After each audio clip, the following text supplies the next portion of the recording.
Hi guys, you're welcome to today's series on creating a premium branding. So when it comes to you creating a premium brand, what do you need to look out for as far as typography is concerned? We talk about the books to read in order for you to understand the history of type and also the psychology of type in our last session. So in today's session, we majorly wants to talk about how you can create a custom type and what you should look out for when you are creating what a type for logo or a logo type or a word mark logo. It's very important for you to know how to come up or be a lecturer. It helps you to create a unique type. Remember, we now have AI that is creating logo for brands and businesses. Don't think everybody or every business owner out there, they are so intentional about their business that they cannot allow AI to just create a logo for them that they want to employ you. So for you to continue being at the top of your game, you need to offer more than just what AI can do. Do you get where I'm coming from? And one of it is when you are creating a custom type for your clients, a type that is specifically for them. I'm surprised today when a logo designer finished designing and the logo, the typography for the brand is Montserrat. The typography for the brand is Time New Roman. If the fonts that they are good fonts, but all these fonts has been overused.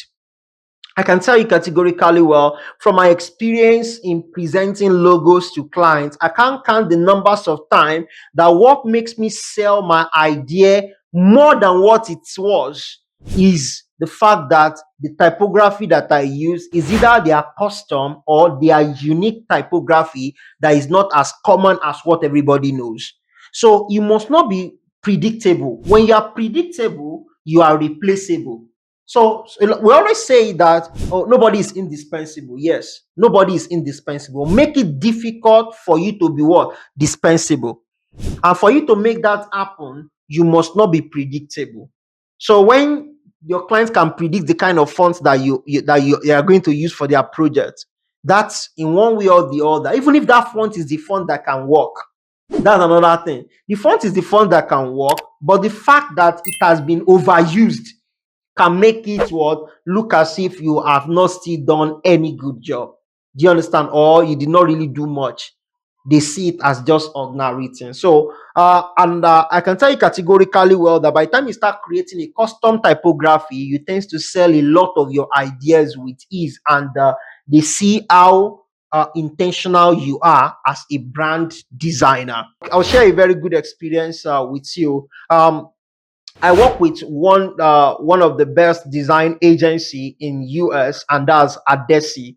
Adesi is a design agency that deals with what marketing and branding. So we work on a rebranding project for a client, and this rebranding project, the client was so attached with their previous logo, even when they know that this previous logo is not what representing them appropriately. So when it came for a rebrand, one of the challenge that we have while creating this particular logo was the fact that the client was so attached to their previous logo.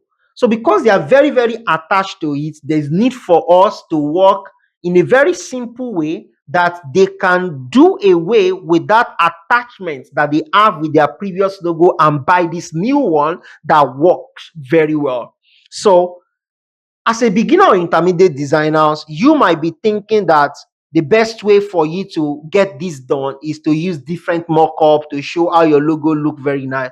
Yes, it's one of the way, but there is more beyond that. And one of the way that we are able to sell to these clients is the typography that we create for this brand alongside with the rebranding. So at the end of the day, this typography is what actually make this client extremely fall in love with the job that we did. So that's the essence. One of the reasons why you need to do more than what your competitions are doing. I hope you understand that. So, what are those two books that we're going to be using for this lecture? One of it is Lettering Manual, House Industry Lettering Manual. This book was written by Kembaba. So Kembaba is one of the prominent lettering artists out there that has created a lot of fonts that you and I have used several times. I happens to be one of his students, yes, and I'm fortunate to be live in one of his sessions last year. So he's a US based designer, if I'm not mistaken, either US or California, I don't know. So around that area. So let's just go on. That's not. I know. I'm very sure you don't want to go and look for him, but you can follow him on Instagram at Kembaba. So if you get this book, there are a couple of things, a lot of things to learn in the book. A lot of things to learn in the book. You learn how to what? How to create a letter that is lettering that work perfectly well for a logo. You learn how to create a lettering that can become a typography that everyone can use. You learn the principle that what bind each typography style that you might want to create. So this book talks a lot about it, including psychology of type and the likes. Those are the things you are going to benefit from this awesome book. And I can tell you the layout makes sense, the color usage, everything about the book is just interesting. The texture is something you want to hold. You know, there's another thing that makes me buy hardcover books like this, because it gives me that premium feel. Are you getting where I'm coming from now? And makes me want to read more. So that's why I advise you, if you can get it, it's going to be a very good book for you to get. And here are some of the types that he has created and work with brands. So it's going to be a very good book for you to have, so you can read it and get some things to down there. So this very second one I want to show you is the big awesome book of hand and chalk lettering. So this book will show you the step by step on how you can start creating. Now, you know, some of us, we don't know how to write, and writing letters can be a very difficult thing. Creating letter from scratch can be a very difficult things to do. Joining letters, you know, all of those things are kind of complex things to come over when you are creating what a custom type or something that prevents you from getting started with creating a custom typography. This book does what? A good justice to that. The book break it down step by step on how you can start. Can you see?